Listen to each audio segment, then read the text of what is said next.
How to fix Genshin Impact not launching on Windows. 1. Run Genshin Impact as an administrator. 2.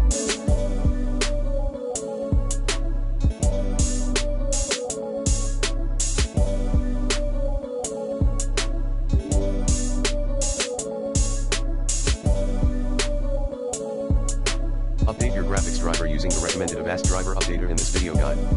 3. Install the latest DXX and Visual C++ redistributable files. 4.